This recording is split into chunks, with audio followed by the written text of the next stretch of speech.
गुरुर्ब्रह्मा गुरुर्विष्णू गुरुर्देव महेश्वरा गुरु साक्षात परब्रह्म तस्मै श्री गुरुवे नमः। नाम संकीर्तन साधन पै सोपे जळतील पापे जन्मांतरे नलगती सायास जावे वनांतरा सुखे येतो घरा नारायण। जगद्गुरु तुकोबारायांनी या अभंगातून नामाद्वारे पापाची निवृत्ती होते या पद्धतीचा प्रयोजनाचा विचार आपल्या समोर मांडलेला आहे। पापनिवृत्ती कशासाठी करावी, पापाची निवृत्ती करत असताना त्याच्या फलाचा विचार आपल्या समोर का मांडला गेला, हा प्रश्न साहजिकच अनेकांच्या मनामध्ये निर्माण होतो।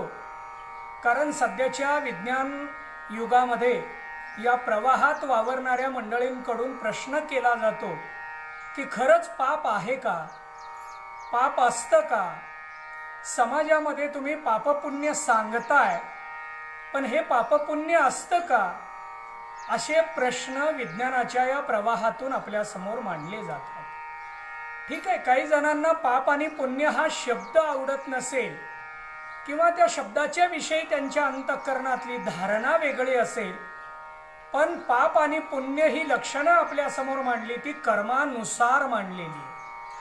प्रतिकूल कर्माने जे निर्माण होतं त्याला पाप म्हटलं जातं आणि अनुकूल कर्माने जे निर्माण होतं त्याला पुण्य म्हटलं जातं।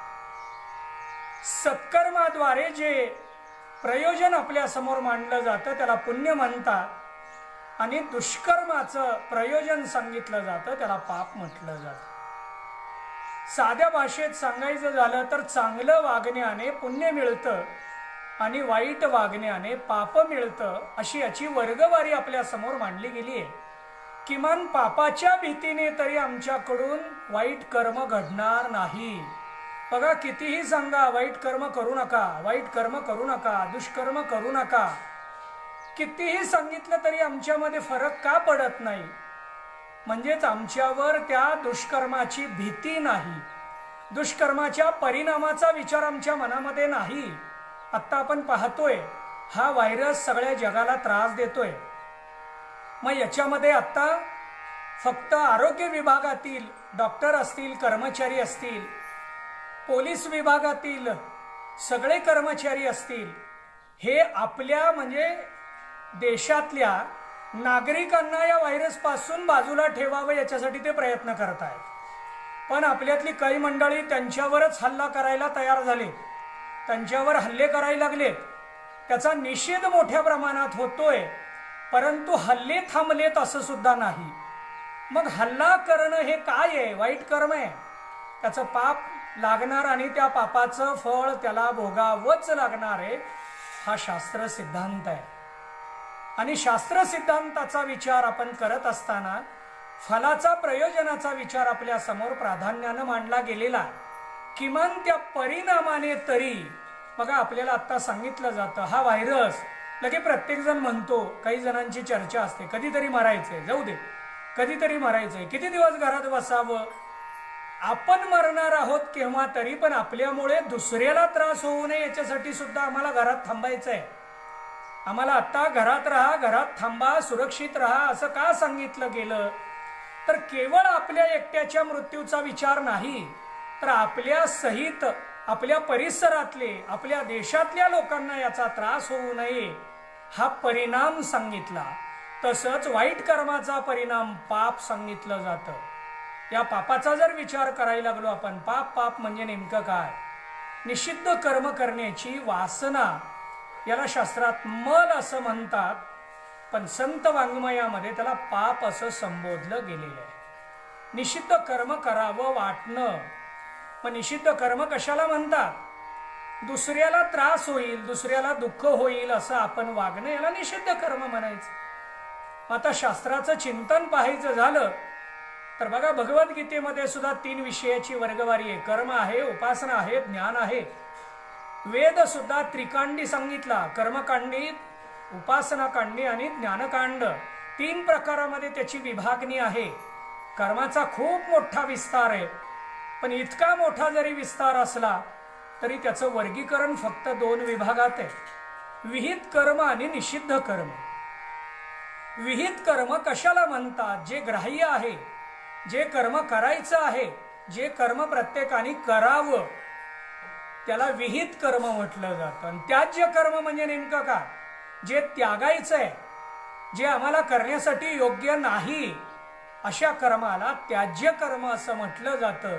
आणि अशा निषिद्ध कर्माचा परिणाम म्हणजे पाप आणि विहित कर्माचा परिणाम म्हणजे पुण्य. मग या पापाचं चिंतन मांडत असताना आपल्याला हा विचार पाहता येतो की पाप म्हणजे मल या दृष्टीने अध्यात्म त्याला स्वीकारतं. बघा, ज्ञानाचा अधिकारी संगत असताना ज्याच्याकडे पाप आहे, ज्याच्याकडे मल आहे, तो ज्ञानाचा अधिकारी ठरत नाही. विचारसागर ग्रंथामध्ये ज्ञानाचा अधिकारी आमच्या समोर मांडलेला आहे. मल विक्षेप जाको नाही किंतु एक अज्ञान वैचव साधन सहित नर सो अधिकृत मतिमान. हा आत्ता मी सगळा विस्तार करणार नाही, पण याच्यामध्ये एक चिंतन महत्वाचं आहे, ते म्हणजे मल. ज्याच्याकडं मल दोष नाही तोच ज्ञान ग्रहण करण्याच्या पात्रतेचा. मग काही जण म्हणतील मल शब्दाचं स्पष्टीकरण आत्ताच मी सांगून गेलो की त्याला पाप म्हणतात. ज्याच्याकडे पाप आहे, मग काही जण म्हणतील ते कसं ओळखायचं आमच्याकडे पाप आहे का नाही? आत्ता हा व्हायरस आलेला आहे आणि तो आमच्याकडं आलाय का नाही पाहण्यासाठी मशीन आहे. मग त्यावरून ठरलं जातं, आपले स्वॅब घेतले जातात, मग ते निगेटिव्ह का पॉझिटिव्ह आपल्याला सांगितलं जातं. आपलं टेम्परेचर तपासण्यासाठी सुद्धा मशीन आहे.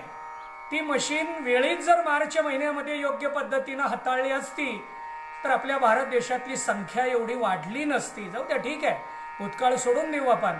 माझं चिंतन असं चालू आहे की त्याला, या व्हायरसला, टेम्परेचरला मोजायला, त्याचं ज्ञान करून घ्यायला उपकरणं आहेत, पण शरीरामध्ये, अंतःकरणामध्ये पाप किती आहे आणि आहे का नाही हे तपासायला मशीनच नाही. कोणत्या मशीनने आपलं पाप तपासता येणार आहे? तसं असतं तर खूप बरं झालं असतं. साधक मंडळींना हे खूप चांगलं वाटलं असतं, कारण पाप तपासायचं किती टक्के आहे तेवढी साधना करा, अनुष्ठान करा, पाप घालवा आणि ज्ञानाचा अधिकार प्राप्त करून ज्ञानमार्गाने आम्ही मार्गस्थ होऊ. हा विचार साधकांच्या मनामध्ये आला असता. जीवाला कृतार्थ होण्यासाठीही योग्य पद्धतीने मार्ग मिळाला असता. परंतु आमच्या अंतःकरणात पाप आहे का नाही तपासायला मशीन नाही. मग काही जण म्हणतील तुम्ही कसं सांगता पाप आहे, या व्यक्तीकडे पाप आहे, त्या व्यक्तीकडे पाप नाही, हे कसं ओळखलं जातं? ज्यांच्याकडून चुकीचं कर्म घडताना दिसतं, समजायचं त्यांच्या आतमध्ये पाप आहे.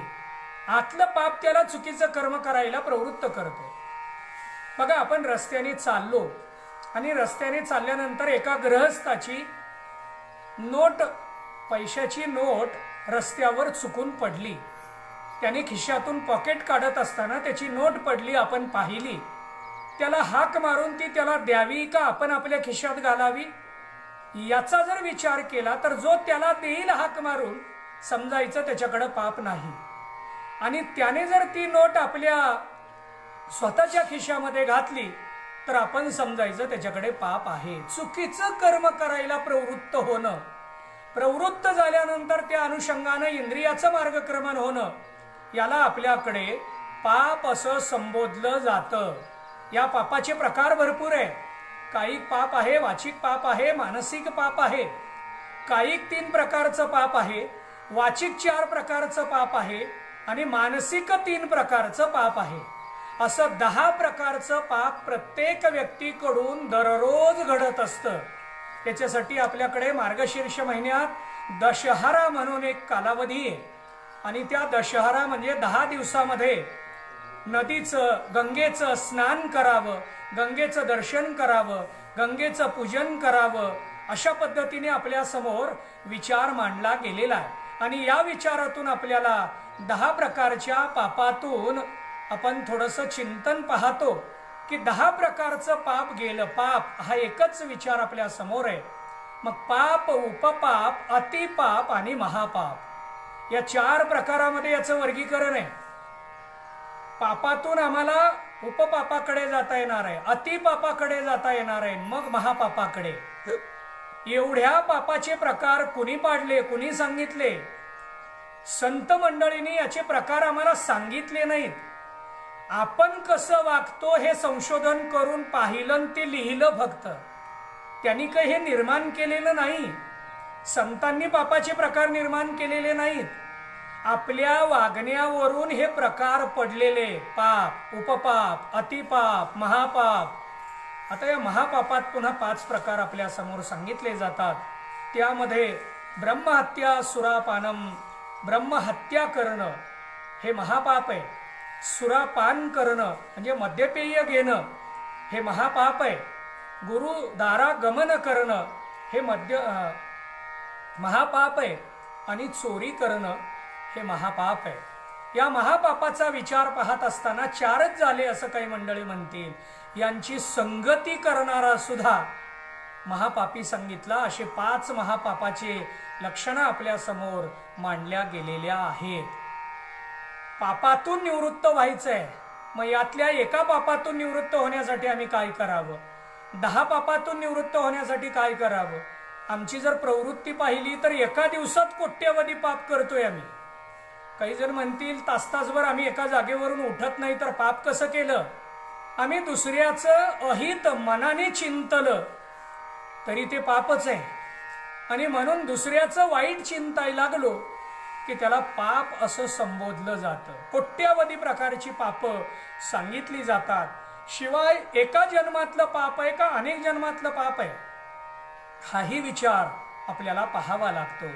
या सगळ्या पापाची निवृत्ती करण्यासाठी आम्ही काय करावं? शास्त्रानं आम्हाला याच्यासाठी एक साधना सांगितली. त्याला निष्काम कर्म असं म्हणतात. शास्त्र सांगतं निष्काम कर्म करा, पापाची निवृत्ती होईल. पण आम्हाला सध्याच्या काळात निष्काम शब्द व्याख्येनं सांगावं लागायला लागला. आत्ता निष्कामता खूप दुर्लभ झालेली आहे. म्हणून आमच्या संप्रदायातील कीर्तनकार मंडळींवर सुद्धा काही मंडळींचे आक्षेप येताना आपल्याला पाहायला मिळत आहेत. याचा अर्थ वारकरी संप्रदायामध्ये फक्त मानधन ठरवून कीर्तन करतात एवढीच कीर्तनकार आहेत असं मुळीच नाही. समाजाचा असा ग्रह झालेला आहे की वारकरी संप्रदायामध्ये कीर्तनकार म्हणजे काय? भरपूर मानधन घेऊन कीर्तन करणारे, असा एक समाजाचा समज झालाय. पण याच वारकरी संप्रदायामध्ये निष्कामतेनं कसलीही अपेक्षा न ठेवता कीर्तन सेवा परंपरेनं करणारी कीर्तनकार मंडळी सुद्धा आहेत. आणि ती तशी कीर्तनं आता करताय. फक्त आम्ही त्यांच्याकडे पाहत नाही, त्यांच्याकडे लक्ष देत नाही. ठीक आहे, माझं चिंतन चालू आहे. निष्कामता हा शब्द आत्ताच्या काळामध्ये पटवून द्यावा लागतो. निष्कामता कशाला म्हणतात? कोणतीही अपेक्षा न ठेवता सेवा करणं, साधना करणं, मदत करणं, या सगळ्या गोष्टीला निष्कामता असं म्हटलं जातं. मग हे आमच्या दृष्टीनं जर विचारात घेतलं तर निष्काम खूप अवघड आहे कर्म. निष्काम कर्म करणं खूप कठीण आहे. मग आम्ही काय करावं? तुकोबाराय सांगतात नामस्मरण करा, नामसंकीर्तन साधन पै सोपे, जळतील पापे जन्मांतरे. खूप सुंदर असं चिंतन आपल्या समोर मांडलेलं आहे.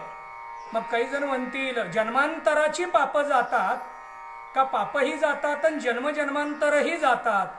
पण हा अभंगच असा आहे, पापही जातात आणि जन्मांतरही जातात. पण आमचा पाठभेद आहे जन्मांतरीची, असा हा अभंग नाही.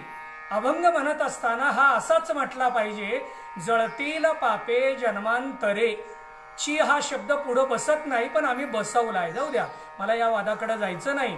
पण नामाने पापाचीही निवृत्ती होते, जन्ममरणाचीही निवृत्ती होते. एवढं श्रेष्ठ साधन नामस्मरण आहे. आणि म्हणून आत्ता आम्हाला एकांत भरपूर मिळायला लागलेला आहे. घरात राहून आम्ही दररोज नामस्मरणामध्ये आपला काळ घालवावा आणि आपण ज्ञानाचा अधिकार प्राप्त करून जन्मांतराच्या निवृत्तीनंतर खऱ्या भक्ती आणि भजनाकडे प्रवृत्त व्हावं. पुंडलिका वरदे हरी विठ्ठल. श्री ज्ञानदेव तुकाराम.